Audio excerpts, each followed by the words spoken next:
Hello and welcome. You're with us on BTTV. Let's take a look at how markets are doing. They're actually doing really great. Sensex at 63496, Nifty at 18,849, close to its all-time highs. Let's pull up the index for you as well, give you a look. Just about 0.2% higher on both the headline indices. Action continuing in the broader markets as well. We'll pull up the mid-cap and small-cap index for you in just a moment. And also take a look at the bank Nifty just to get a sense of how that is looking today as well. We'll pull up some of those indices for you. In the meanwhile, let me also welcome Chakri Lokapriya, who's joining us on the show today. Chakri, great to have you with us. As always, it's before we even get to markets, it's all about Modi today in the US. Clearly, clearly that's setting a stage globally, really, for the kind of base India can offer for manufacturing, as we've seen with the meeting with Tesla, as well as all kinds of opportunities that could possibly unfold. Indeed, thanks for having me. It's always great to be on your show. And as you rightly put, I think the numerous advantages which Modi is highlighting on the world stage of what India can do in manufacturing PLI. Elon Musk was a big meeting that he had, and if that indeed translates into something, the impact on the auto and auto ancillary industry is quite phenomenal, and creates a number of jobs, good for economy, good for industry.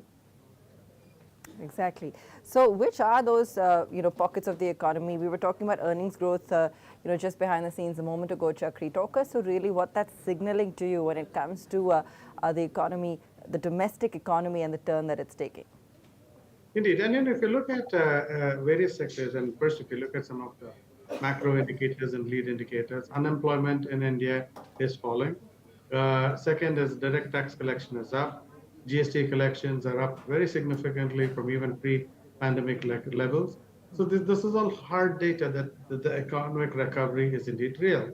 And then on the other hand, if you look at the earnings growth of corporates, it still stands at only at about 4% 4 to 6%, depending on the sector overall. So that tells you that this market is not overheated, and as and when the recovery happens, there's more than enough to look for. Okay, let's talk about NBFCs, financials, Chakri. Like, how much of this is going to play out in that segment? Where are we right now? Given the current environment, the recent, RBI moves and corresponding, rate hikes here and there. How do we stand currently when we take a look at the financials, the BFSI segment? I think the RBI and the RBI governor has done a phenomenally great job, and he's rightfully got the best banker of the year award from the UK, and and that has played a crucial role in the economy, the financial market services sector recovery. So if you look at banks, their balance sheets are strong, provisions are high, NPAs are low. And as we're reaching the peak of the interest rate cycle, hopefully, NBFCs will start enjoying a higher loan growth, and therefore NBFCs valuations are on their side, and economic recovery will clearly help. So I think NBFCs, there are a number of companies to choose from. Okay. The other pocket that's been looking interesting is the IT and export space, Chakri, because of course we've seen the move on the dollar lagging, and that's benefiting some of these pockets. How are you viewing some of those IT names? We have seen a bit of a turnaround on stock prices as well. Where do you stand on this currently? IT, if you look at large cap versus mid cap, there's been a stark difference. In fact, mid cap has, over the last 1 year, a 12-month basis, has done very well. Stocks are up 30-40%. On the other hand, the large cap IT, Infosys, TCS, Wipro, HCL Tech have actually significantly underperformed. That's partly related to the flows because they become the first targets on FI buy and sell. And second is whenever there is a transition from, we've seen first the internet, Y2K, various things, events, now cloud, and after that AI. All these are big events, positive events for the IT sector. So the fear in the market is whether they will miss guidance into the second half. I think valuations are low enough for them to afford to miss the guidance and still beat on the bottom line. So I think IT, large cap, one should begin to look at. Okay, so that's on the IT front. What about pharma, Chakri? I think pharma, it's a case of being very selective again. because it's not one theme which will impact different companies. But clearly, U.S. pricing pressure among the generics is coming down rather versus last year. So that will provide some kind of pricing base for companies.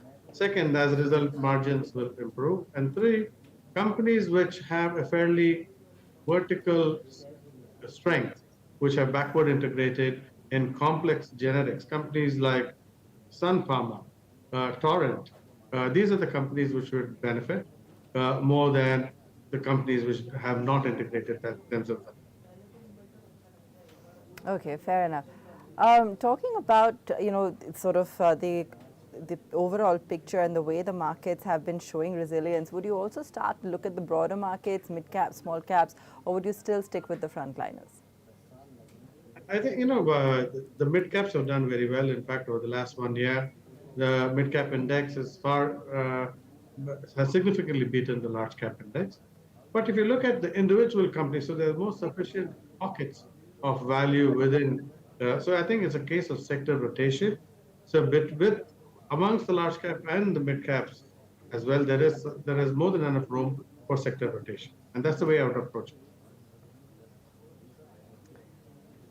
Okay, so overall, Chakri, if in the coming months, we're also heading towards the monsoon, focus once again shifting to some of those pockets, whether it be, auto names, fertilizers, consumer. Some people are not expecting a great monsoon, so jury's still out there on really what what kind of impact we'll possibly see over the next few months. Are you also factoring in domestic cues, or are you keeping an eye, more on the kind of fund flows we're likely to see, given the global environment? I think from a global environment, the fund flows positive has clearly helped. On the domestic front, economy is clearly recovering, like we discussed earlier, and therefore earnings growth. While the monsoon seems to be, more or less on target, give or take, I think about 6%. I think that's not going to be that much of a factor. What is clearly I think where the market will head is where there is sufficient catalyst for growth. If you look at auto and service, both the traditional auto business plus the new EV business. Second, products business within the industrials, companies like ABB, Siemens, or if you go down down the chain, railway companies, defense companies, all of these have sufficient rooms to grow. So I think these are and consumer discretionary as the tax interest rates start peaking and coming down. I think they will also come back to small ticket items, things like QSRs, retail, and so these are all the sectors that I would look at. All right, great. In fact, lots of news in the auto space continue to come in as well. Bajaj Auto today, we've got Hyundai, lots of talks about sales and action that's expected to unfold over the next few months as well. A lot of big news in the aviation space this week. Chakri, let me get your view in on Indigo. What are you thinking about that? I mean, just from a news perspective, I know you can't talk specific stocks. I think from an Indigo perspective, it's clearly kind of indicates their confidence over in the future of Indian aviation industry and their space. Having ordered for 500 aircraft over the next many years, and Air India is also doing the same. So you have about 1,000 new aircraft coming over the next 10 odd years. So which means I think that there is sufficient room for growth as the management seem to be telling us. But this is a sector which is highly volatile, susceptible to oil prices, and therefore they are more trading investments, positional investments rather than long-term investments. Okay, look at Piramal Enterprises today. It's up 13%. Shriram Finance continuing to move. That's 11-12% higher as well. Blue Dart, JSW Energy, Lupin again from the pharma space, 5-6%. Max Financials looking good today. So some of these names in particular are looking pretty strong. In fact, Lupin's at a 52-week high. US FDA not coming in on that one as well.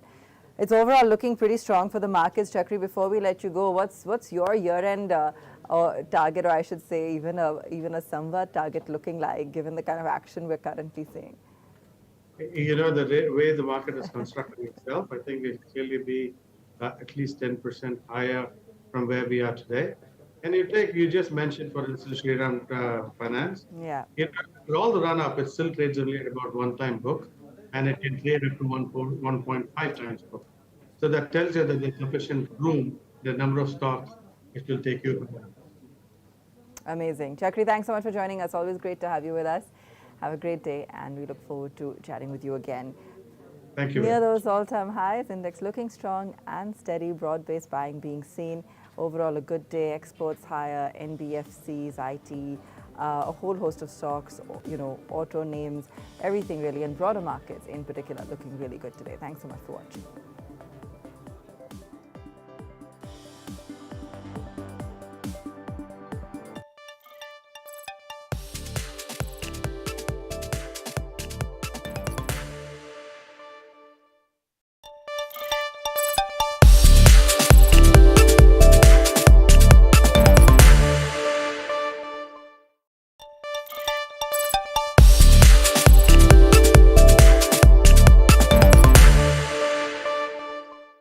Joining us now on the News Track is a man who has one of those hottest tickets in town. Ricky Kedge joins us, three-time Grammy Award